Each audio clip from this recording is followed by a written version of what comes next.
Hello, hello. Going live. Ooh, let's get rid of that. Um, let's find our sister, Willow.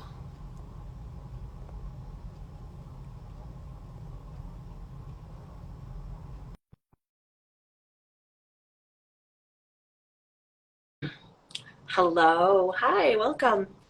Happy to have you here. We're just waiting for Willow to pop on.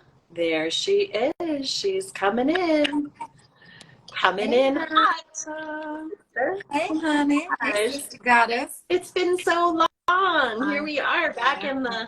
in the love saddle again. Yay. Back in the love saddle, and you're back in the U.S. of A. You just went on a little tour of the world. You did a I little deep dive with the goddess. I did a deep dive with the goddess all the way to Glastonbury, England, and all the way to Avalon and all the way to many centuries ago. Many Definitely. centuries, so many. Yeah, there's so many deep like mysteries and relics in that city. So, for those of you who don't know, Glastonbury is a little town in England, and it's known as the modern day Avalon. And there's also another one in Wales. There's more than just one of these modern day Avalons. And for those of you who read The Mists of Avalon in your teens or even later in life, and if you haven't read that book, you can get it on Audible, and it is an epic listen, This is a or you long, can read the book. long book. The huge book, huge, big fat book. But it's all about the path of the priestess and the path of the druids as well, and the kings and queens of old. And so I thought it would be fun for Lisa and I, because I just did a whole class I'm doing a whole series right now with my erotic empowerment circle on sovereignty, sexual sovereignty, and what that is, and what it means to stand in your deep feminine wisdom and nature. And so I thought it would be fun to bring the relics piece forward. We just did a class on that yesterday. And so Lisa and I were chatting, and she just got back from this land of many relics. I was like, let's go into it. Like, let's really talk about it. I love it. And Willow, can I also ask you just to turn your volume up a little bit? turn my volume up. Let's check that out. How's that? Is that better? So much better. Okay. Yeah. Yeah. Oh, good. I'm so glad you said something. Yeah. So this is Lisa. It was your first time in Glastonbury. Didn't you love the shopping? Weren't you just like walking around that town, going into every little shop, going, oh. You know, the shopping was amazing. I mean, just the step back in time, like it really is like walking into Harry Potter. Like it really is like you walk down the little alleyways and you're just like, it's such a construct of moving through time. And also there was this deep remembrance of my life there in Avalon. And yeah, there was a couple of places that I ended up that really rocked me to my soul, like because of the memories and the remembrance of such beauty, and then also like destruction and the taking away of some of our feminine principles. So definitely went through the gamut of emotion and reclamation of that essence of myself from that lifetime. I think that's what we're doing as humans on the planet right now. Yeah, absolutely. Reclaiming the essence that was stolen, that was taken away, that has been no longer safe to live in. Yes, an essence in Chinese medicine and the Taoist system is sexual energy. So we're really reclaiming that Shakti, that Jing Qi, that sexual energy in our lives. So so there's sort of a path. There's sort of an unfolding that you go through when you're following the Avalonian journey. And in that path, you claim a relic, right? And a relic is like, traditionally a relic is something, an object, a holy object that was touched by a saint or a holy person. And sometimes a relic is a bone, like a skull of a saint or a holy person. That's sort of the definition, Webster definition of it. But really a relic could be anything that is sacred to you, like any sacred object on your altar, any sacred object that really has meaning for you and that brings you into the remembrance of your spiritual path. And so, you know, I've got a chalice over in this corner of my house that has Isis on it. So that reminds me like, oh yeah, I'm walking the path of the Magdalene priestess path, the Isis codes, right? So that's what I'm doing in this lifetime. Other people might have a crucifix on their wall, and that is a relic for them. In this relic and this relic today when you mentioned it. Yeah. Yeah, What exactly. frequency it holds. Tell us about the Ankh.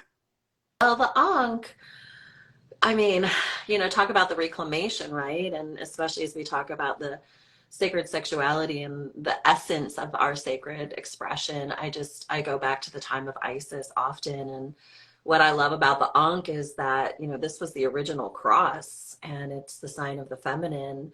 It's also the key, right, to unlock. And when the patriarch in Christianity came, it took the feminine out of it and gave us what we identify as the cross today. But in my perception, the cross is the balance from heaven to earth, of humanity between, and it's the balance of the physical and the spiritual. And I find it so interesting that the feminine expression was taken from it.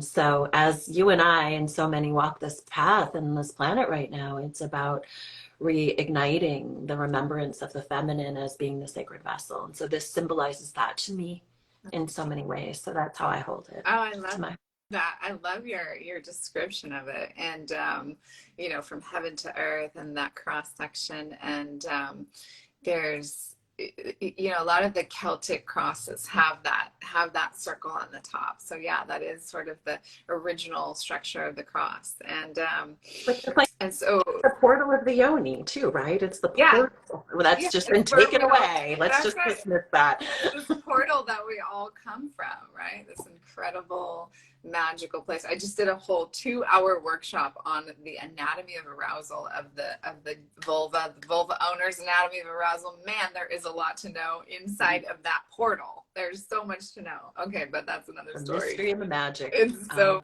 amazing. You take us there. Let's go through this Avalonian journey. I really loved that you brought this through, and it's a transmission that's really anchoring my soul. So yeah, let's dive into that. Okay, good. Yeah. So there's actually a path of it's where you call the barge. So for those of you who know the myths of Avalon and you're familiar with that story, then this will make more sense to you. But those of you who it's brand new, then just follow along. So first step, you'll remember. It's in your DNA. Yeah, the first step is calling the barge, and the barge is the boat that takes you from this side to that side. And so calling the barge is basically saying to the universe, hey, I'm done with this old way. Like, I don't want these patterns anymore. I don't want to keep attracting these kind of people anymore. I don't want to keep feeling this way in my body anymore. I'm done with this old way. So I'm calling the barge. I'm saying, universe, I'm ready for something different. So that's step number one. And then from there, we have to part the mists. And parting the mists is really like letting go of the veils of illusion, letting go of those limiting beliefs, or those things that we think we should be or ought to be. Or if we're not that, then we're not lovable. Those thoughts of like, I'm not a worthy person unless I do this, that, and the other, or look this and that way, or show up, ...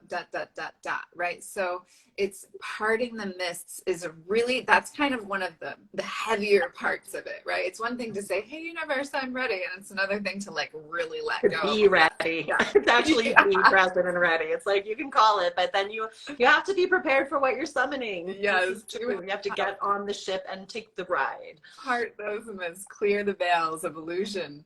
And then, so it's like, then you're opening yourself up to what's true for you. Then you hop on the barge, right? And you cross over to the other side. And now you're on this new land and you're like, whoa, I've never been here before. I don't know where I am. Like, I'm disoriented. I don't know what it feels like to have my feet on the ground here. This is totally new territory for me, new land. And so as you start to make your journey on that new land, so you're kind of walking through the gunk and the mire for a while until you get to solid ground, right? And then once you get to solid ground, you find your way to your relic. And you can ask for a guide on this journey. Like you can ask, I got it. The goddess carried one is my guide on this journey. You could ask for any goddess to guide you, or any spirit or angel, or your own heart, or anything. You can ask for a guide to come and guide you along the journey to your relic, to your ancient portal, like this item, this thing that brings you into your own power, this remembrance, right? And so traditionally it's the sword, it's Excalibur, that you go, you know, this is the story of Avalon. It's like you go and you find Excalibur, and only you can pull Excalibur out of the stone. Remember the sword and the stone from when you were a kid? Disney did a great job on that. So you pull that sword out of that stone, and it's like, that's your sword of truth. That is the authentic, true truth. So you basically are claiming what's true for you. What do you want out of your life? What do you want out of your intimate relationships? What do you want out of your career path, your dharma path? What do you want out of your relationship with your family, your home, all these sectors in your life? Like, what is really, truly true for you, not what your parents said or your partner says or someone else says should be true for you.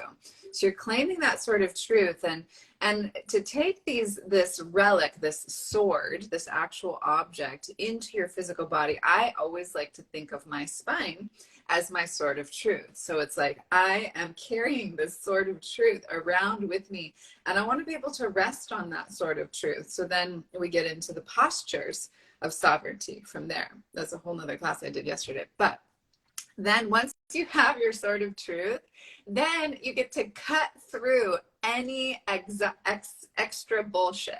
Any more bullshit that there is, you're cutting through, you're clearing the path, you're letting it go, you're pushing it to the wayside, and you're really creating this new path forward. And then you carry on your journey, and you learn how to wield that sword of truth. You learn how to hold it with integrity, with strength, with poise, and to really let go and cut away anything that's no longer yours to hold or carry, including limiting beliefs and patterns inside of intimacy that hold you back from what you truly, truly want in love and life. I love it. And the reminder that that first initiation of intimacy truly is self to self, and then self to higher self, and then self to source itself. And then we get to play it out in our external or otherworldly relationships. You know, it's really this journey. I love that you brought this through, that the journey of Avalon, the journey of awakening, right? Because we can relate our experiences to one of those steps. So like those who are watching, what step are you in? And I also just want to amplify the sword, and that like the power of the sword. And my guidance has been saying for a couple of years, like, it's time to lay down your sword of suffering. Mm-hmm. So you lay down that one sword, but you actually then pull out the exalted sword, which is the slaying, the cutting, but also like the image that I'm seeing is holding that sword to the light, to the sky, and it becomes a transmission, almost like a lightning rod of divine initiation, divine remembrance, divine activation.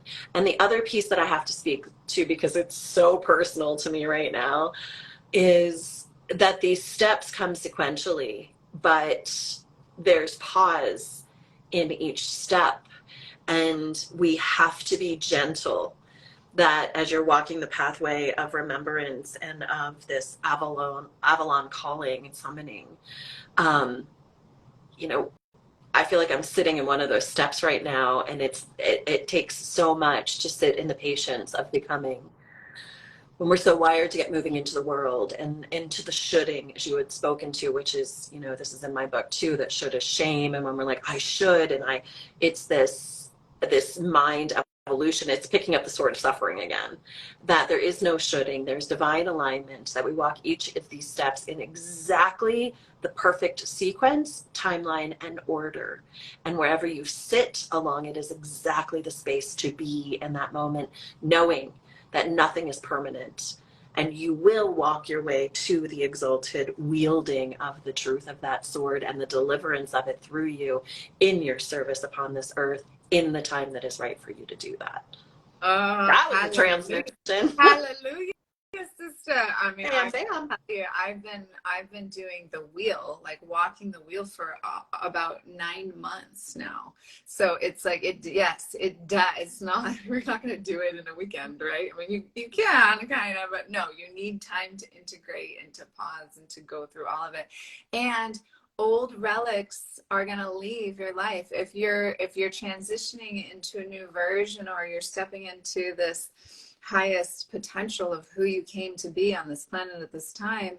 Exactly what Lisa just said, like you're going to be letting go of some old relics. Like I grew up, a lot of us, Lisa grew up in Jehovah's Witness, you know, family and household. I grew up in the Catholic family and household, and I have definitely a long time ago let go of some of those relics and picked up new ones along the way. And so these relics can really be sort of like a beautiful initiation, you know, like, okay, I'm ready for the next piece. I'm ready for what's next. Yeah, and I like the thing that's really wanting to come through, like to be hammered with the sword of truth is the perfection of it all. Like wherever you sit, those watching this, and as I witness you, my Aquarian sister, because we parallel a lot, our charts must be similar frequencied, and obviously we're soul sisters. So wherever you sit in it, it's just this reminder that there is perfection.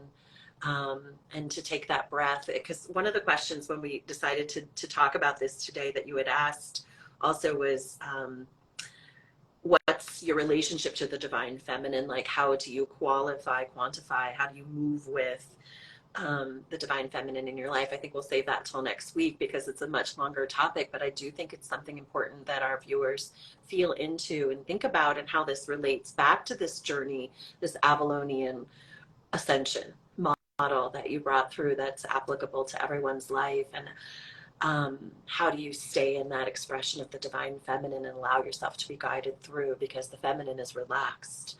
She witnesses and she waits, knowing that everything is in divine perfection and divine order. Yeah, she does. She's a master of receiving, right? A master of surrendering, receiving. One final thing that kind of popped into my mind just now is, you know, just what Avalon is it's a place in your heart. It's a place inside of you. It's not a place on this planet. It's not a place that you have to get to. It's a place in your heart, and it's synonymous to pure consciousness, the Tao, you know, Wu Wei. It's synonymous to enlightenment. It's this place of non-duality where there is no good or bad. There is no right or wrong. The things that are happening in your life are not throwing you out of equanimity constantly, because you are residing in this place in your heart. And that's truly what Avalon is. Amen.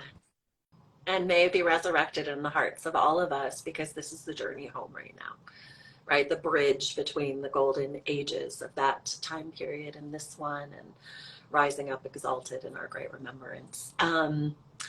To everyone joining us, thanks for being here. As we begin to wrap up, we are committed to getting back on pulse of being here every Tuesday morning at 10:30. If you have any messages, top of heart, or inquiries that you would love us to tap into, feel free to DM either of us. Willow, as we're wrapping up, you know, what's top of your heart as an offering to the world right now?